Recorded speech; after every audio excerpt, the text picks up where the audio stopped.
Ele nasceu em Caçapava, interior de São Paulo. É radialista, advogado e político brasileiro. Foi prefeito de Osasco por 2 legislaturas.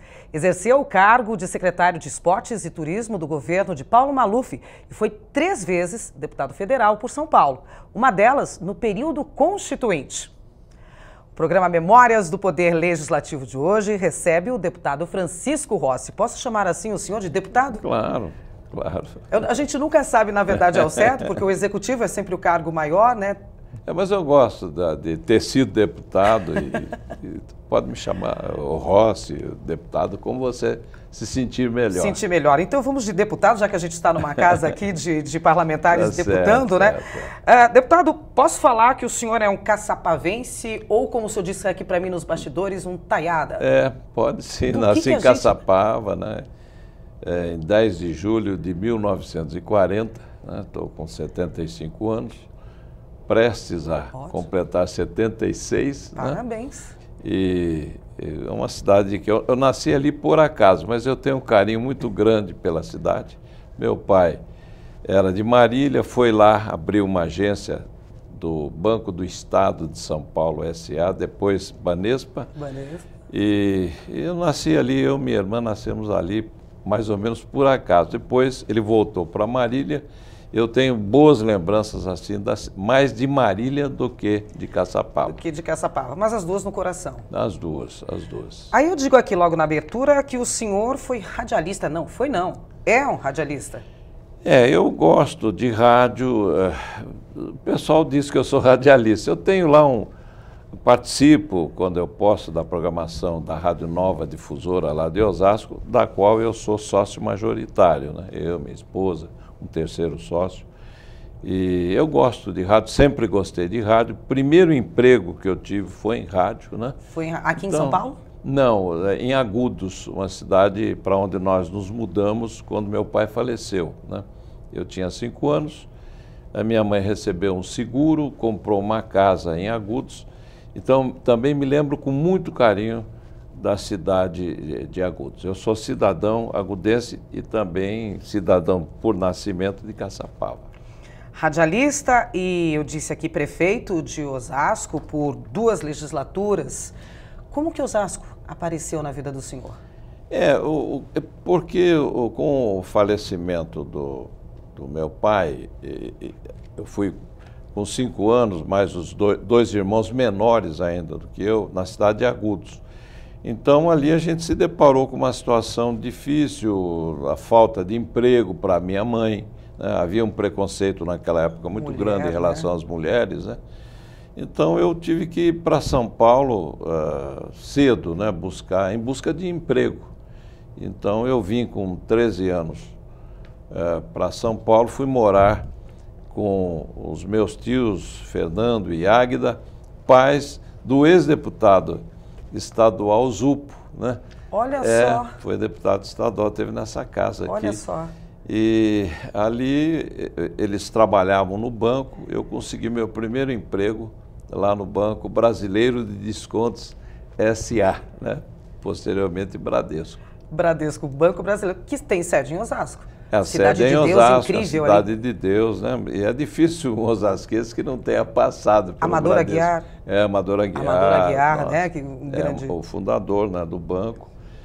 Laudo Natel, ainda vivo, graças também, a Deus, uma pessoa extraordinária, ex-governador do estado de São Paulo, uma pessoa íntegra, né? E que eu admiro muito, e recentemente estive visitando, porque ele trabalha até hoje com 90 e poucos anos, né? Está firme e forte. Firme, né? E forte, né? Orgulho de se ver. Deputado, posso dizer que o senhor se encantou com a política ao ver os comícios de Jânio Quadros? É curioso, porque na época que eu era ainda muito jovem, né? Aliás, eu até tenho uma fotografia assim de papagaio de pirata do Jânio, quando ele foi visitar Agudos, eu me enfiei lá no meio deles e apareci por acaso numa fotografia que eu descobri há pouco tempo, essa foto numa escola lá da cidade de Agudos. Eu tenho uma cópia, né? E, de fato, eu gostava do Jânio, eu gostava de falar, já naquela época tinha rádio lá na cidade de Agudos, então eu fui o responsável pelo som e pela digamos assim, como locutor do comitê do Jânio, né? E posteriormente, muitos anos depois, eu me tornei ademarista, porque eu me tornei amigo do Adhemar de Barros Filho, infelizmente falecido recentemente, e me tornei muito amigo dele, né? E fomos colegas, inclusive na Constituinte. Na Constituinte. Na Constituinte. Vou voltar um pouquinho ali para Jânio Quadros. Filo porque quilo? Filo porque quilo.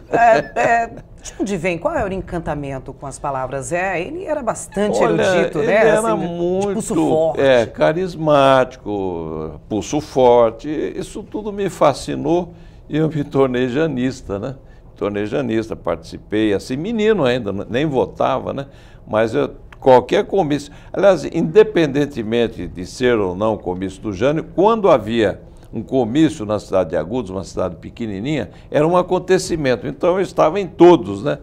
E aquilo foi despertando em mim, né? Uma paixão pela política. Depois eu acabei entrando no movimento estudantil. Natural para quem é o início da política, né? Na vida de... Exato. E acabei me tornando um líder estudantil lá na cidade de Osasco.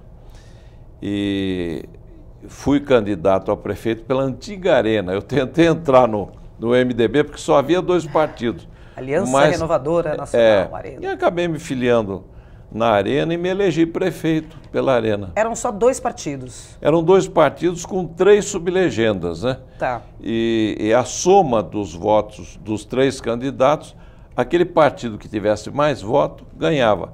E eu fui o mais votado da Arena, embora tivesse sido menos votado que o Guaçu Pitera, que foi também deputado estadual aqui nessa casa, um querido amigo hoje. Ganhou dele? Ganhei na soma dos votos. Por quê? Ao que se deve isso? Dizem que o senhor é bom de discurso. Acho que é bondade de quem fala isso, né? Mas a gente ganhou pelo sistema, né? Tá. Ele tinha 2 candidatos que não foram bem votados, né? E eu fui candidato a prefeito como líder estudantil com o mais votado vereador de Osasco, que era um homem assim, irmão do primeiro prefeito, né, Choto Sanazar, e o Marino Pedro Nicoletti, que tinha sido interventor e prefeito, também candidato. Eu entrei para somar votos, acabei somando demais e ganhei a eleição. Ganhou. Isso a gente está falando que ano? Em 1972. 72. Como que era Osasco quando o senhor pegou essa cidade? Até tinha tudo. Eu fui o 5º prefeito de Osasco, né? Então, uma cidade jovem, né? Bastante jovem. Não jovem. Tão jovem, né? Mas eu me elegi com 32 anos, né? 32 o senhor anos. Muito jovem Na também. época que eu me elegi, eu era presidente do diretório acadêmico da Faculdade de Direito de Osasco. De Direito. Formado em advogado. E como que estava o cenário naquela época? O cenário, enfim. Olha, eu entrei para disputar a eleição com plena convicção de que iria ganhar. Eu acreditava, né, que eu iria ganhar, porque eu analisava o quadro e via que havia um desejo de renovação na política local. E eu acreditei nisso, fui à luta. Eu acreditei desde o início, primeiro instante, que eu iria ganhar. E dizia, eu vou ganhar, mas não o mais votado. Eu vou ser o mais votado do meu partido, porque o Guaçu Pitera era uma lenda na cidade, né? Mas sozinho, com 2 candidatos que tiveram pouca votação, ele acabou perdendo a eleição. Curiosamente, em 1982, ou seja, 10 anos depois, eu fui vítima do mesmo sistema. Eu fui o mais votado e perdi para 3 do MDB. Que já passou a ser PMDB. PMDB. O foco do senhor como prefeito, o que era? Saúde, educação, segurança? Qualquer momento que você for analisar o quadro político aqui no Brasil, você vai se deparar com a situação da saúde, que é precária, a educação, né? E com uma vizinha como São Paulo, né? E a coisa... Todo mundo acaba vindo para cá, né? Aqui, tudo que acontece aqui em São Paulo repercute fortemente na Grande São Paulo e os problemas são muito comuns, né? As cidades padecem do mesmo mal em todas as áreas, né? Saúde, educação, segurança, né? Então, o discurso naquela época não poderia deixar de ser em cima mesmo da saúde, da educação, da segurança, e uma cidade que não tinha asfalto, não tinha água, né? Não tinha água, porque era uma cidade que estava ainda em construção, como ainda hoje continua. Nasceu cidade ou ela foi um bairro que se deslocou de São Paulo? Era um bairro esquecido da cidade de São Paulo e havia aquele desejo de emancipação. Muita gente. Então, o primeiro prefeito, Irã Sanazar, ele teve esse trabalho, né? Do nada ele teve que construir, né? A prefeitura, organizar a equipe, enfim. Cada prefeito lá da cidade de Osasco deu a sua contribuição e toda vez que eu falo, eu gosto de prestar as minhas homenagens a todos eles. Tá certo, né? A gente não faz nada sozinho. Com certeza. Né? Aqui eu tenho uma informação. Conhecido por ter sido pulso firme, boa oratória e discursos originais, Rossi assumiu uma cadeira na Câmara em 1978. Isso, exatamente. 2 anos depois, saiu de lá porque foi nomeado secretário de Esportes e Turismo de Maluf. Paulo Maluf. Na época que a gente tá falando como prefeito, não tinha reeleição. Não tinha. Não existia reeleição. Então era natural que cumprisse o mandato, saísse. Certo. Como foi esse meio do caminho ali até assumir Secretaria de Esporte? Não, na verdade, eu tive que esperar 2 anos a próxima eleição, me elegi deputado federal. Então já saiu de prefeito? Deputado já federal. fui para deputado federal 2 anos depois, né, ao fim do meu primeiro mandato. E logo em seguida, 2 anos depois, o Maluf me convidou para ser secretário de Esportes e Turismo. É claro, aceitei. Fui considerado secretário do ano de 1980. E depois aquela coisa da política ciumeira e começaram a falar muito do Francisco Rossi, candidato a governador, e o Maluf tinha um candidato dele, né, que era o Reinaldo de Oliveira. Então, começou a surgir deu um isso ali dentro. curto-circuito ali, eu acabei saindo da secretaria, e foi quando surgiu... Para ser governador? Não, eu fui para tentar novamente a prefeitura em 82, foi quando eu fui vítima do sistema da sublegenda. Ao contrário, aí retornou.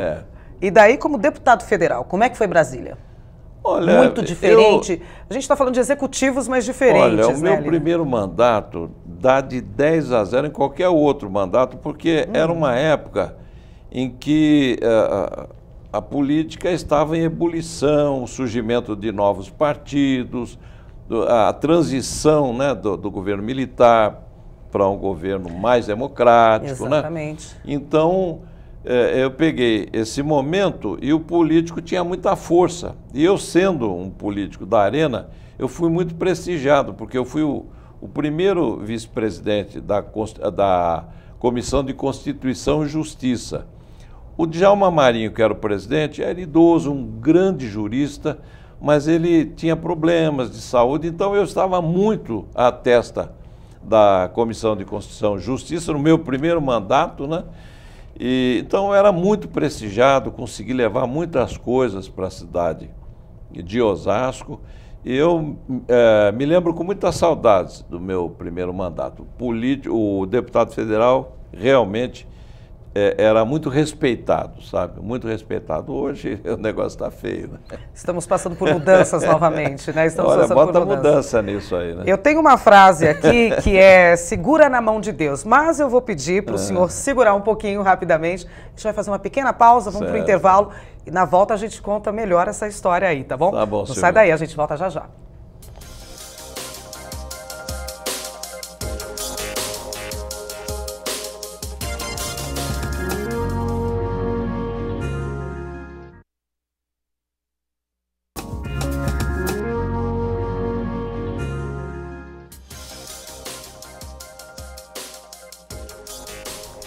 Estamos de volta com o programa Memórias do Poder Legislativo, um programa produzido e idealizado pela Associação dos Parlamentares do Estado de São Paulo. E hoje nós recebemos aqui em nossos estúdios o deputado, prefeito Francisco Rossi. Eu deixei uma pergunta no ar no bloco anterior. Na verdade não foi nenhuma pergunta, foi uma afirmação aqui da frase segura na mão de Deus. Do que nós estamos falando, deputado? É de uma música, de um louvor, né? Cristão, que muita gente pensa até que eu sou o autor da música, não sou. Não é? Não. É uma música americana e com letra que até hoje a gente não sabe quem foi que fez essa letra. Há uma disputa, houve uma disputa judicial que eu não fiquei sabendo do desfecho. Antes de entrar na política, eu participava muito de movimentos musicais, fazia música, tive música minha gravada. É mesmo? E gostava muito de cantar. E quando eu me elegi prefeito, eu recebi convites para gravar. E acabei gravando uma música para crianças e posteriormente eu gravei essa música, que é uma mensagem muito bonita e que as pessoas até hoje cantam. Não tema, segue adiante, não olhe para trás. Então, eu gravei pela RCA Victor, que era a maior gravadora do Brasil na época, vendeu muito porque era compacto, simples, muito baratinho e tal. E eu acabei ganhando também um disco de ouro. E não duvido, porque essa música acabou tocando no Brasil todo, na parada de sucesso em vários estados. Então aquilo marcou muito na minha vida, porque onde eu ia, canta aí o Segurando a Mão de Deus, né? Tinha que cantar. Então, haja vista que você está perguntando acerca não, eu estou cantando música, aqui, né? Segura na mão de Deus e vai. Aliás, música, assim, essa parte sonora da vida do senhor também, eu não me esqueço da música de campanha. Francisco Rossi para São Paulo melhorar. Aí eu estou cantando para São Paulo, porque na verdade eu tinha para Osasco melhorar, né? Também. Que era Osasco melhorar. Quando eu estou cantando de São Paulo melhorar, a gente está falando de governo do estado, não é, deputado? Está falando, mas você sabe que essa música, eu fiz essa música, depois, posteriormente, um amigo meu, Maurício Camargo Brito, completou a segunda parte da música, ele fez uma letra, eu gostei. Então ela foi usada pela primeira vez em 1978 e me acompanhou durante muitos anos na minha vida pública. E acabou chegando até na campanha, né, para governador, prefeito de São Paulo. Então a música é algo assim muito marcante na minha vida. Eu posso falar que a música e a religião, deputado, o senhor nasceu católico. Eu cresci na igreja católica e há 23 anos eu me tornei evangélico. E eu dou graças a Deus por ter sido católico, porque eu aprendi sobre o Pai, o Filho e o Espírito Santo. E como evangélico eu me aprofundei, né, no estudo da palavra de Deus, na Bíblia. Eu devoro a Bíblia. O ano passado eu li 8 vezes de capa a capa a Bíblia. Esse ano eu já estou na 3ª vez, porque é um livro que tem vida, né? E eu tenho necessidade. Cada vez que você lê, você tem uma mensagem diferente, né? Que o próprio Deus passa para você. Uma mensagem diferente. Aí eu falo que eu ouvi essa música, pelo menos eu me lembro aqui, de Francisco Rossi para São Paulo melhorar, e eu falo de governo do estado. Eu estava falando lá atrás que como secretário deu um ruído ali com o então governador Paulo Maluf. Mas é meu amigo, viu? É amigo. Bem com ele, me dou bem com ele. Amigo. O senhor acabou saindo para candidato a governo de São Paulo. Eu fui candidato a primeira vez. Não naquela época. Em 1994. Mas eu enfrentei um mito, que era o Mário Covas, e fui para o segundo turno com ele, e ele ganhou a eleição. Eu tive 44% dos votos, tive quase 7 milhões de votos, e eu dou graças a Deus também de ter vivido essa experiência que me enriqueceu muito, e eu não me sinto em nenhum momento como um derrotado. Eu acho que foi uma experiência que me acrescentou muito, né? E o Covas era realmente um imbatível naquela época. É né? mesmo. Foi uma experiência muito bacana. Páreo duro. Páreo duro. Foi um derby, como a gente fala, né? Em 1998, novamente, eu enfrentei e foi também um momento interessante. Eu fiquei em primeiro lugar durante alguns meses, mas eu era de um partido pequeno, né, que não tinha muita expressão em São Paulo, PDT, não tinha dinheiro, PDT. Né? Então, e fazer política aqui no Brasil hoje, se você não tiver recurso, é muito difícil. Muito difícil. PDT mais Rio de Janeiro, né, na época, enfim, PDT mais com... mais no Rio, né? Mais Rio de Janeiro. Brizola não era Rio Grande do Sul, na verdade. Um grande homem público, mas aqui em São Paulo ele tinha assim uma grande resistência e ao invés de ajudar, atrapalhava para a chuva. Dessa casa, o senhor nunca foi deputado? Como é que Desta casa, o senhor nunca foi deputado? Não. Nem pensou não houve oportunidade, só porque em 78 eu fiz dobradinha com o Zupo, né? e o Zupo ganhou a eleição para deputado, depois voltou aqui, se eu não me engano, foi 2 vezes deputado.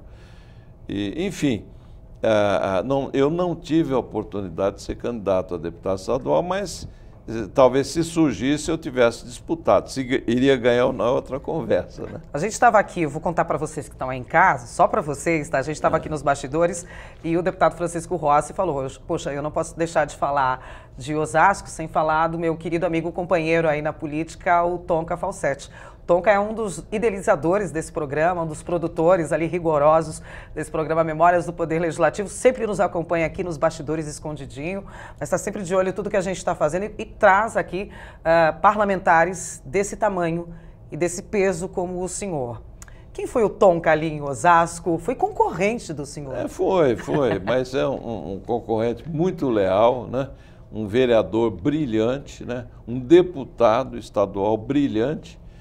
E eu, assim, fico orgulhoso em dizer que o Tonka é meu amigo, somos amigos, e ele tem muito a ver com a minha presença aqui, porque é de Osasco, e nós somos amigos e também estivemos já em campos opostos, mas também estivemos na mesma trincheira quando tentamos eleger lá um candidato que também é deputado estadual aqui, o Celso Gílio, como prefeito lá da cidade de Osasco. A sensação que eu tenho quando os senhores contam essas histórias é que não havia uma guerra de um partido contra o outro, mas de ideais para ajudar uma população. Exatamente. Né? Todo mundo querendo ajudar, né, a cidade, melhorar a vida das pessoas. Sempre foi esse o objetivo. Então a gente era adversário e não inimigo. Adversário, né? Adversário. Bem colocar, e não inimigo. Daí eu tenho aqui uma passagem que em 92, no fim do seu mandato como deputado federal, o senhor conseguiu do presidente, então, na época, o João Batista Figueiredo, a concessão da Rádio Difusora do Oeste. Era a Rádio Difusora Oeste. Eu sou sócio majoritário da rádio e foi uma luta, não foi uma coisa muito fácil, não. Não, teve uma concorrência pública, né? E como 3 grupos chegaram em condições de igualdade, aí sim, eu acho que eu levei a vantagem de ter sido deputado federal, né? E saiu a concessão. E hoje a rádio é o meu ganha-pão, né? É o que ficou da política. Hoje é essa rádio que está sob a sua tutela. É a Rádio Nova Difusora, uma rádio potente, e agora com autorização do governo federal para passar para a FM. E o ano que vem, se Deus quiser, nós estaremos na condição de rádio FM. FM. Que é outro patamar, né? Porque outro degrau ali. A rádio é AM e as rádios AMs hoje estão realmente em dificuldade, né? Não sei se era natural para a época, mas me parece que era muito natural isso acontecer, vindo de uma época dos anos 70, em que a gente tinha os governantes militares no poder. Logo depois veio a parte da democracia com MDB, PMDB, fundação de novos partidos. E a gente tem PCN. Era meio que natural fundar novos partidos, assim, novas ideias, novas... Eu participei da fundação do PCN, que era um partido... Comunitário nacional. Comunitário nacional, que nós criamos para disputar a eleição em São Paulo. E eu fui o candidato do PCN. Aqui cheguei em 4º lugar, né, aqui em São Paulo. E foi quando eu tive aquele ápice, né, naquela campanha de 1985. No ano seguinte, eu fui candidato a deputado constituinte. Eu fui, acho que, o 8º deputado federal mais votado do Brasil, né? Ficou o recall daquela eleição um ano antes, isso facilitou muito a minha vida. Até que a informação que terminou a disputa em 4º lugar, atrás de Jânio Quadros. Jânio Quadros, Fernando Henrique Cardoso e o Suplicy. E Eduardo Suplicy. Exatamente. Uau, realmente. Com as feras, né? E daí, já no ano seguinte, o senhor foi para outra legenda, que daí então o PTB. O PTB, eu entrei no PTB por causa do Antônio Hermílio. Antônio Hermílio. Antônio Hermílio de Moraes é uma grande figura, uma pessoa que eu me lembro assim, dele com muito carinho. Foi falecido há um ano mais ou menos. Isso. É uma grande figura e realmente... Foi uma pena que ele não tivesse ganho a eleição, porque seguramente seria presidente da República. Ele era um homem dinâmico, inteligente, criativo. E ele que me convidou para entrar no PTB. Eu ia disputar a eleição pelo PCN para deputado federal. Sim, natural. Mas né? ele me convenceu e eu fui. E ele me apoiou, assim, o apoio dele foi decisivo para que eu fosse um dos mais votados do Brasil. Eu tenho aqui, me corrija se eu estiver errada, 141.862 votos. É isso mesmo, é isso mesmo. Você está com a fichinha completa. Eu estou com o dossiê completo aqui na minha mão. 141.862 votos. É isso mesmo. E aí o senhor retorna à prefeitura? É, exatamente. Aqui a gente está falando, já estava como deputado da Constituinte. É, como constituinte. Então, antes de eu chegar aqui na prefeitura nesse segundo mandato, como é que foi participar dessa elaboração, desse momento de mudança, né, literalmente? A Constituinte também foi um momento assim, importante na minha vida. Eu fui um dos relatores, né, da Assembleia Nacional Constituinte, eram 24 relatores, né, das subcomissões. Eu fui um deles, eu relatei uma matéria importante, que é Sistema Eleitoral e Partidos Políticos. Fui nota 10 do DIAP, porque sendo de Osasco uma cidade cognominada cidade de trabalho, né, eu tinha um compromisso com os trabalhadores da minha cidade, então o DIAP me deu nota 10, né, na avaliação do meu trabalho, porque eu votei todas as matérias a favor dos trabalhadores, das donas de casa, dos aposentados. E realmente foi uma alavanca fortíssima, né, para que eu pudesse ser candidato a prefeito, e ganhei muito bem a eleição. Eu não me lembro exatamente quantos votos eu tive, mas foi mais de 100 mil votos. Foram mais de 100 mil votos. Esse daqui, agora o senhor me pegou. Esse eu não tenho esse numerário aqui. Mas a gente daqui a pouquinho pode saber. Como é que o senhor reencontrou a prefeitura de Osasco? Olha, eu quero até prestar as minhas homenagens ao Humberto Parro, que ele foi prefeito, o primeiro mandato também o prefeito que me antecedeu, o José Liberati, eu peguei uma prefeitura assim bem organizada, sabe? Então facilitou muito o meu trabalho. Eu vi que o mesmo aconteceu também com Humberto Parro, naquele embate político, aquelas críticas, enfim, algumas acusações, né? Mas quando eu tomei posse, eu vi que a prefeitura estava bem organizada, isso facilitou bastante o meu trabalho. Continuidade, né? Então, o meu segundo mandato realmente alavancou o meu nome em todo o Estado, e o segundo mandato quase me fez chegar ao governo do Estado. Eu acho que foi nessa assim, algo importante. Mas, sabe, tudo é passageiro, sabe? Você falou que eu fui prefeito, deputado, tal. Talvez eu sou uma porção de coisas, né? Então, eu me lembro que como constituinte, eu ficava assim totalmente envolvido, tive até um problema de saúde, eu tive um derrame na retina, eu estava muito estressado, e eu queria ser o melhor constituinte, aquela coisa toda. Então, hoje eu vejo que é tudo muito passageiro. Eu mesmo já não me lembro bem daquilo que eu fiz lá na Constituinte. Até hoje eu recebo homenagem de trabalhadores pelo que eu fiz, e de vez em quando alguém me lembra de alguma coisa que eu nem me lembro do que eu tenha feito, sabe? Então, essa coisa do poder fascina muito o ser humano, mas é tudo muito passageiro. E realmente eu acho que eu tenho pena das pessoas que morrem aí lutando pelo poder, sabe? Passa tudo muito efêmero. Depressa. E é uma tendência das pessoas de esquecerem, né, dos detentores daquele poder efêmero, que é o poder temporal, né? Deputado estadual, deputado federal, presidente da República, né? Tem presidente que ninguém lembra mais, ex-prefeitos lá da cidade de Osasco, pouco lembrados, e assim em todos os campos, né? Eu fui secretário de Esportes e Turismo, recebi mais de 70 títulos de cidadania. Se eu passar por uma dessas cidades, ninguém sabe, né? Então, eu sei porque de vez em quando eu passo na frente dos diplomas e olho e me lembro, né? Então é tudo muito passageiro. E eu fico até muito honrado de ter recebido esse convite. E, como eu já disse, né, tem tudo a ver com o Tom Cafalcetti, que é meu amigo, porque isso aí eu vou, claro, né, pegar a gravação desse programa e vai ficar aí para os meus netos, né, olharem, na verdade, se lembrarem. É tudo muito passageiro, mas eu fico muito honrado. Mas importante. Honrado e quero cumprimentá-los por essa ideia de resgatar a memória de pessoas que já estão esquecidas, entre as quais eu me incluo.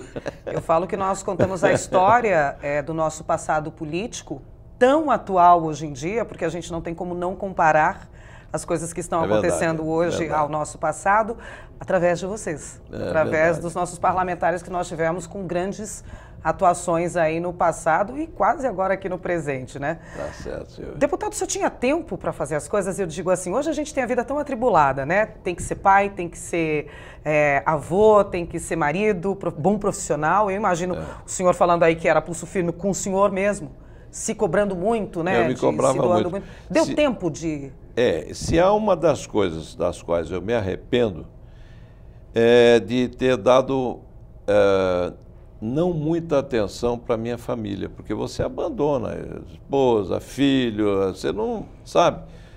Você sai de casa, vai para Brasília, você fica distante dos filhos, da esposa. Então, hoje eu me arrependo. Eu acho que eu deveria ter dado mais atenção para os meus filhos e para minha esposa. Mas eu tenho muita sorte, porque se você perguntar para os meus filhos e para minha esposa se eu fui um bom marido, se eu fui um bom pai, eles vão garantir para você que eu fui. Mas eu sei que eu não dei 10% daquilo que eu poderia ter dado. Esse é um grande arrependimento que eu tenho. O senhor me perdoa dizer, mas eu acho que é pura exigência sua. Olha, mas olha, eu sei que eu poderia ter dado muito mais, muito mais. Muito mais.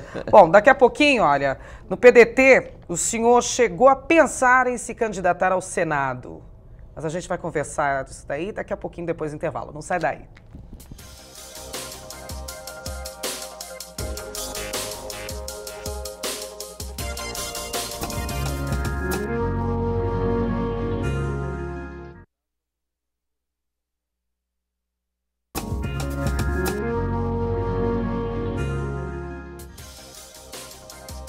Volta com o programa Memórias do Poder Legislativo, um programa produzido e idealizado pela Associação dos Parlamentares daqui do estado de São Paulo. E hoje recebendo aqui nos nossos estúdios Francisco Rossi, que exerceu o cargo de secretário de Esporte e Turismo do governo, foi 2 vezes deputado federal, 3 vezes deputado federal e 2 vezes prefeito por Osasco. Eu deixei aqui no ar, o último bloco, da possibilidade que o senhor, não sei se pensou ou pensaram, do senhor se eleger senador pelo PDT. Como é que foi essa história? Foi interessante, porque em 1994 eu pensei em ser candidato ao Senado e trabalhei nessa direção. Eu era o presidente do PDT no estado de São Paulo e o Brizola queria um candidato a governador aqui em São Paulo, porque o PDT não emplacava aqui em São Paulo. Eu até tentei ajudá-lo na busca de um candidato a governador, mas ninguém topou, sabe? Não vou nem declinar nomes aqui, mas vários nomes.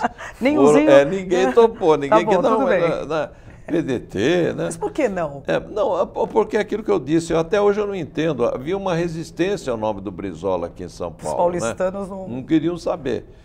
Então, um dia eu recebo um convite do próprio Brizola para ir lá ao Palácio Guanabara, para ir ao Palácio Guanabara, a residência oficial lá do governo do estado, e num jantar, minha esposa não pôde ir, eu fui com a minha filha Ana Paula, né? Ana Paula foi vereadora lá na cidade de Osasco, brilhante vereadora, e eu fui com ela lá.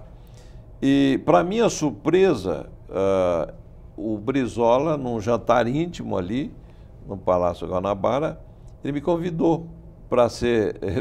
Mais ou menos assim, olha, já que ninguém topa, você não topa ser candidato a governador?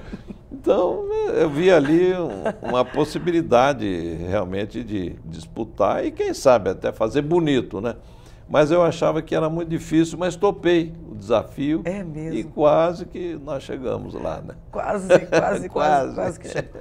O que fica faltando na carreira de um político como o senhor? Olha, eu me considero hoje completamente realizado, porque Deus me deu muito mais do que aquilo que eu esperava, sabe? Então, para mim não falta mais nada, até porque eu me encontrei espiritualmente nesses últimos 23 anos. Eu tenho Jesus como meu único Senhor e Salvador, né? Então isso para mim é o mais importante, porque você pode ter tudo, se você não tiver Deus e Jesus, o Deus vivo, você não tem nada, né? Então eu me considero uma pessoa completamente realizada. E é claro que eu não deixei de ter os meus sonhos, né? Hoje o meu sonho é ver a rádio Nova Difusora como FM, essas coisas assim, não do para dia a nunca, dia. deputado, o senhor não para nunca. Não, eu quero ver os meus netos, né? Tenho três netos lindos e a mais velha, né? Eu vejo ela namorando, eu quero já namorando. Eu quero ver meus bisnetos e por aí. Tem a minha mãe viva, com 94 anos. Que maravilha. Né? Minha mãe Mercedes. Como ela chama? Mercedes. Ah, dona Mercedes, um beijo grande para a senhora e parabéns, viu? Obrigado. Grande filho da e imagina minha esposa, uma mãe... Ana Maria, também uma grande mulher. Enfim, três grande. filhos maravilhosos, o Júnior, a Ana Lúcia. Eu me considero uma pessoa totalmente realizada. Ó, vou falar aqui algumas coisas então, olha, dos feitos como parlamentar. Tem alguns projetos de lei que eu tenho aqui, que vou dar uma esboçada passando aqui por alguns, porque foram muitos. Na verdade, cabem aqui algumas páginas desse meu relatório aqui sobre projetos de lei, como mostra que o deputado trabalhou muito mesmo. Determina que o Ministério da Saúde implante unidades de saúde de referência vinculada ao SUS em todas as capitais para atendimento aos idosos. Exatamente. Aliás, uma curiosidade, o Sistema Único de Saúde, o plano piloto para a implantação do Sistema Único de Saúde foi Osasco, no meu primeiro mandato. Foi Osasco? Nós criamos a primeira fundação de saúde municipal do Brasil, foi em Osasco, a FUSAM, e na época o INSS nos procurou para a gente fazer um projeto piloto, né? E foi o primeiro convênio com o SUS, né? Foi em Osasco, com a FUSAM. Pioneira. Foi um negócio espetacular, porque resolveu o problema de saúde lá de Osasco, porque a gente podia cobrar do INSS as consultas. Para lá. Então, além daquilo que a gente gastava do orçamento, tinha aquele plus que vinha do governo federal, né? Aí eu tenho outro, que é um projeto de lei isenta o condutor idoso do pagamento de pedágio em rodovias federais. Que maravilha que seria isso. Né? Pois é, mas... Que maravilha que seria isso, porque hoje a gente tem pessoas idosas, diga-se de passagem, acima de 60, não concordo tanto com isso, mas enfim, estão em plena atividade. Claro. Dirigindo, sem problema nenhum. A coisa que eu adoro fazer é dirigir, e viajo muito, dirigindo, com a idade que eu tenho, sem nenhum problema né, de saúde, graças a Deus. Então, vários projetos. No último mandato meu, eu acho que eu tive mais de 100 projetos. Agora, eu nunca acompanhei, nem sei o que foi aprovado. O que aconteceu, né? Eu apresentava. Eu tenho alguns aqui que são uma sequência do ano de 2010. Ó. Olha, eu achei um curioso aqui que dispõe sobre a obrigatoriedade aos fabricantes de bebidas alcoólicas e cigarros a manterem e financiarem instituições médicas voltadas à recuperação de dependentes. Porque esse é um trabalho... Parece meio óbvio isso, né? Mas ninguém pensou. Parece óbvio, mas as pessoas estão aí se perdendo na bebida, nas drogas. O cigarro, o álcool são drogas lícitas, né?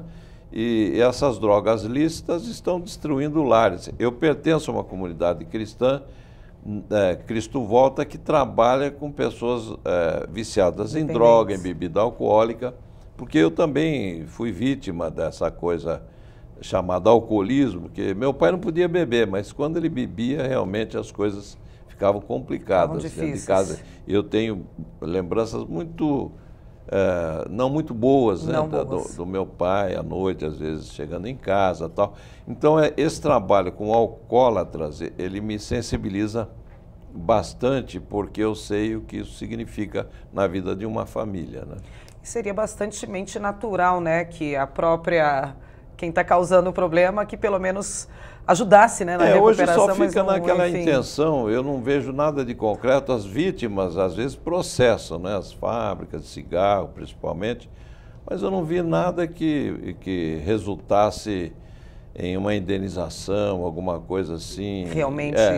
Que fosse para valer. Então, quem sabe... Uma punição realmente rigorosa que doesse no bolso ou de alguma forma para poder parar. E aí eu vejo o senhor também um deputado que pensa em meio ambiente. Porque aqui tem um projeto de lei falando sobre serviço de disque e denúncia de atos ou infrações praticadas contra o meio ambiente. Quer dizer, eu ligo e falo, olha, botaram fogo aqui na mata, olha, estão assoreando aqui... eu implantei um serviço no meu segundo mandato de prefeito, porque havia muita agressão ao meio ambiente, então eu coloquei um telefone à disposição para as pessoas denunciarem e dava um resultado muito interessante. Pessoas despejando lixo no rio, nos riachos, nos córregos, né? Entulho. E as pessoas ligavam e a gente punia. Eu também coloquei um sistema de câmeras nos pontos críticos, né? De câmeras? De segurança? Para monitorar, enfim. Para monitorar isso. Mesmo? E dava certo, a coisa funciona. Quando existe vontade política, né? Porque dizer que não tem dinheiro, claro que há recurso. O problema hoje do Brasil, haja vista o governo da Dilma, né, foi um desastre, porque não havia gerenciamento dos recursos, né, e resultou nessa crise econômica terrível que nós estamos vivendo, sem precedentes na história do Brasil. Então, dinheiro, o Brasil é um país muito rico, né? Então, recursos há no plano municipal, estadual e que dirá federal, que está sempre é o que arrecada mais, né? Mas gasta mal o que a gente viu em termos de corrupção, isso é uma vergonha, uma indecência, né? Então, eu acho que o Brasil está vivendo uma crise moral também, mas isso é muito bom, porque o Brasil está sendo passado a limpo, né? Nunca mais o Brasil será o mesmo depois, por exemplo, dessa Operação Lava Jato, né? Então, eu acho que o Brasil será bem melhor do que aquele Brasil que a gente viu aí há 10, 12 anos, quando começou, infelizmente, né, com todo respeito a alguns parlamentares do PT, que eu conheço e admiro, mas o PT foi um desastre para o país. Na minha opinião, foi um desastre. Falando em atualidades, deputado, temos mais algum cargo público vindo aí pela frente? Olha, claro que a tentação sempre existe, né? A tentação sempre existe. Eu sou muito prestigiado, me filiei ao PR, né? Partido da República, por causa da minha filha, que é presidente do partido, lá em Osasco. E, para minha surpresa, eles me colocam de vez em quando aí naqueles spots na televisão. Eu vou falar que eu vi ontem, recentemente, passando na TV. Vi então, 3 vezes. As pessoas falam, né, que me veem e tal. Eu acho isso bacana, mas eu realmente não estou inclinado a ser candidato a nada, não. Mas, nada. Não. Eu não vou dizer dessa água não beberei, tá bom, né? Exatamente. Mas hoje realmente eu não tenho, isso não é algo que está no meu plano. O que está nos seus planos? Ser um bom... Curtir a minha esposa, eu gosto muito de viajar de carro, a gente tem parentes no sul do país, a gente de vez em quando vai para lá. Já fui de carro até o Nordeste, eu morei 3 anos no Ceará, no interior do Ceará. Que delícia. Então, é delícia mesmo, aquilo lá é uma maravilha, né? Abençoado. Então, eu quero curtir a minha esposa, os meus filhos, os meus netos, os meus amigos, porque são as coisas boas da vida, né? Depois, com tanto aprendizado assim, tem que sobrar um tempinho depois para a vida, né? Claro, Bom, claro. Deputado, eu agradeço imensamente aqui a participação do senhor no nosso programa. Já deixo o convite aqui para voltar nas próximas vezes, quantas vezes quiser, e contar um pouco mais, ajudar-nos a contar essa história de quem somos hoje, politicamente falando. Vai ser um prazer, eu quero te cumprimentar, porque das pessoas, eu participei de muitos programas, né, de rádio, de televisão. Você está no primeiro time, viu? Poxa Parabéns, vida. viu? Muito obrigada. Parabéns. Muito obrigada mesmo. Mas a condução... Me senti muito à vontade. A condução aqui do programa é essa, uma extensão da casa de todo mundo e a gente levando um pouquinho dessa palavra de como foi essa nossa história, esse nosso passado político, para entender a atualidade até. São através de vocês, os nossos locutores. Muito obrigada mais uma vez. Obrigado a você. Obrigado. Bom, o programa Memórias do Poder Legislativo vai ficando por aqui, mas a gente tem um próximo encontro na semana que vem, hein? Tchau! Muito